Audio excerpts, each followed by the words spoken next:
Assalamualaikum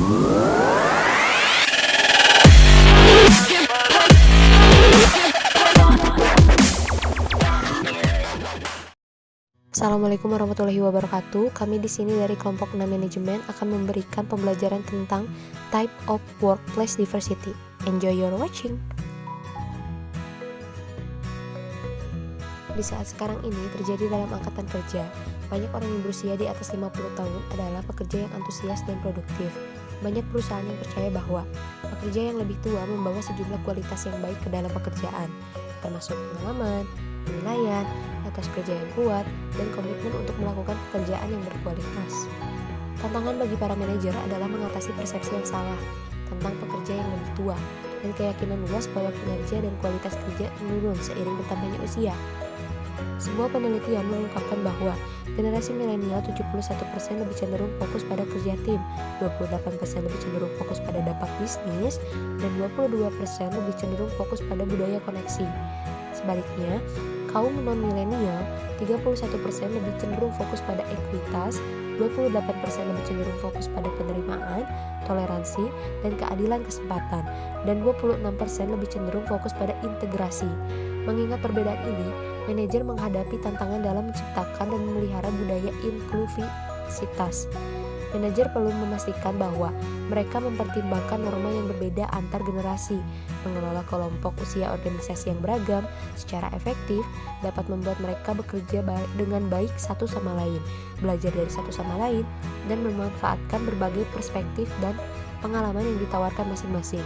Ini bisa menjadi situasi win-win untuk semua. Perempuan 49,5% dan laki-laki 50,5%. Sekarang masing-masing merupakan hampir setengah dari angkatan kerja. Namun, masalah keragaman gender masih cukup lazim di organisasi. Banyak studi menjelaskan bahwa wanita muda sekarang lebih mementingkan memiliki karir atau profesi bergaji tinggi daripada pria muda. Kenyataannya adalah bahwa perempuan cenderung menggunakan gaya kepemimpinan yang lebih luas dan efektif untuk memotivasi dan melibatkan orang. Mereka biasanya memadukan gaya maskulin tradisional menjadi direktif, berwibawa, dan memimpin dengan memberi contoh dengan gaya yang lebih feminim yang mencakup pengasuhan, inklusif, dan kolaboratif. Pria cenderung mengandalkan terutama pada gaya maskulin. Selanjutnya adalah ras dan etnis. Keragaman ras dan etnis dari populasi Amerika Serikat meningkat dengan kecepatan yang eksponensial. Mari putar kalender kembali ke tahun 2000. The Coca-Cola Company baru saja menyetujui penyelesaian besar-besaran sebesar 192,5 juta US dollar untuk gugatan diskriminasi rasial class action. Dokumen pengadilan menggambarkan suasana perusahaan di mana karyawan kulit hitam membentuk jaringan informal untuk memberikan pemeriksaan kesehatan dan upaya keragaman tidak dianggap sebagai prioritas tinggi oleh manajemen senior. Banyak perusahaan lain memiliki masalah ras yang serupa. Ada sejarah panjang dan kontroversial di Amerika Serikat dan di bagian lain dunia mengenai ras dan bagaimana orang bereaksi terhadap dan memperlakukan orang lain dari ras yang berbeda. Kebanyakan orang mengidentifikasi diri mereka sebagai bagian dari kelompok ras. Klasifikasi rasial semacam itu merupakan bagian integral dari lingkungan budaya, sosial, dan hukum suatu negara. Pilihan ras dan etnis dalam sensus Inggris terbaru mencakup 16 kategori. Namun, kategori ini dapat berubah pada sensus Inggris berikutnya karena pemerintah menguji cara untuk memungkinkan orang mendeskripsikan latar belakang ras dan etnis mereka secara lebih akurat. Etnis terkait dengan ras tetapi merujuk pada ciri-ciri sosial seperti latar belakang budaya atau kesetiaan seseorang yang diberikan oleh populasi manusia. Namun, tidak ada perbedaan yang signifikan secara statistik antara kedua ras yang diamati dalam tingkat kehadiran keterampilan sosial.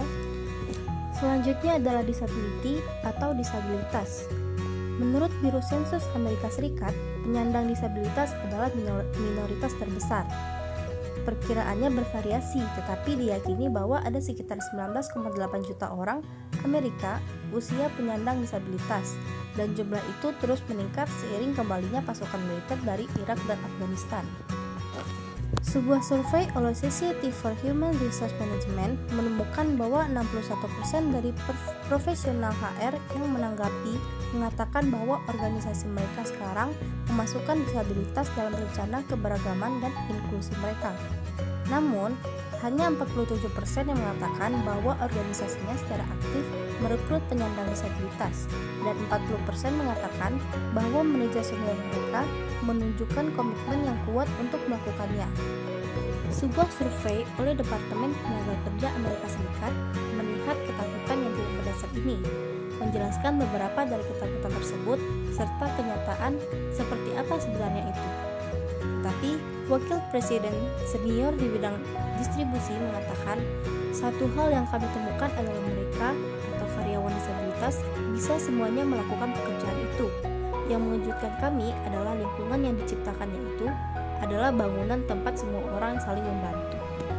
Religion, Judul 7 dari Undang-Undang Hak Sipil melarang diskriminasi atas dasar agama, kelas satu etnis, negara asal, dan jenis kelamin. Keyakinan agama juga dapat melarang atau mendorong perilaku kerja. Suatu hari, dia disuruh oleh atasannya untuk melepas jilbab yang dia kenakan, karena melanggar kebijakan penampilan perusahaan yang telah menginstruksikan karyawannya tentang pakaian, gaya rambut, tata rias, dan aksesoris yang mungkin mereka kenakan saat bekerja. Dia menolak dengan alasan agama dan dipecat 1 minggu kemudian. Seperti sejumlah wanita muslim lainnya, dia mengajukan keluhan diskriminasi pekerjaan federal. Agama dan keyakinan agama dapat menghasilkan persepsi yang salah dan perasaan negatif. Dalam mengakomodasikan keragaman agama, manajer perlu mengenali dan mewaspadai perbedaan agama dan keyakinan mereka, seperti memberikan perhatian khusus pada saat hari raya keagamaan tertentu. Sexual Orientation and Gender Identity. Akronim LGBT merujuk pada kaum lesbian, gay, biseksual, dan transgender berkaitan dengan keragaman orientasi seksual dan identitas gender. Orientasi seksual pada kenyataannya telah disebut sebagai bias terakhir yang dapat diterima. Misalnya, Kantor Statistik Nasional melaporkan bahwa 1,7% populasi Inggris Raya diidentifikasi sebagai lesbian, gay, atau biseksual. Dari orang-orang tersebut, sebagian besar berada pada kategori usia 16 hingga 24. Satu studi menemukan lebih dari 40% pekerja gay dan lesbian mengindikasikan bahwa mereka telah diperlakukan tidak adil, ditolak promosi, atau didorong untuk berhenti dari pekerjaan karena orientasi seksual mereka. Pengusaha mengambil pendekatan berbeda dalam mempekerjakan orang LGBT. Terkadang, perusahaan bersatu untuk mendorong perubahan sebagai sebuah grup. Pendekatan lain adalah mengambil inisiatif dengan menetapkan tujuan untuk meningkatkan jumlah LGBT yang dipekerjakan. Sebagai bagian dari pendorong keberagaman dan inklusi di tempat kerja, perusahaan memiliki Dewan Keberagaman Global dengan perwakilan dari setiap kawasan geografis, ditambah dengan keragaman lokal di setiap kawasan tempat Ericsson beroperasi. Dewan ini mencakup karyawan LGBT dalam program yang bertujuan untuk meningkatkan inklusi dan pemahaman, serta mengurangi bias yang tidak disadari dalam angkatan kerja. Setiap kebanyakan jenis keragaman yang telah kita diskusikan di bagian ini, manajer perlu melihat cara terbaik untuk memenuhi kebutuhan karyawan LGBT mereka. Mereka perlu menanggapi kekhawatiran karyawan sekaligus menciptakan lingkungan kerja yang aman dan produktif untuk semua. Other types of diversity. Seperti yang kami katakan sebelumnya, keragaman mengacu pada ketidaksamaan atau perbedaan apapun yang mungkin ada di tempat kerja. Jenis lain dari keragaman tempat kerja yang mungkin dihadapi dan harus dihadapi oleh manajer termasuk latar belakang sosial ekonomi, kelas sosial, dan faktor terkait pendapatan. Anggota tim dari area fungsional yang berbeda atau unit organisasi, daya tarik fisik, obesitas atau kurus, senioritas pekerjaan, atau kemampuan intelektual. Masing-masing jenis keragaman ini juga dapat mempengaruhi cara karyawan diperlakukan di tempat kerja. Kesimpulan, keragaman adalah tentang belajar dari orang lain yang tidak sama tentang martabat dan rasa hormat untuk semua, dan tentang menciptakan lingkungan dan praktik tempat kerja yang mendorong pembelajaran dari orang lain dan menangkap keuntungan dari perspektif yang beragam.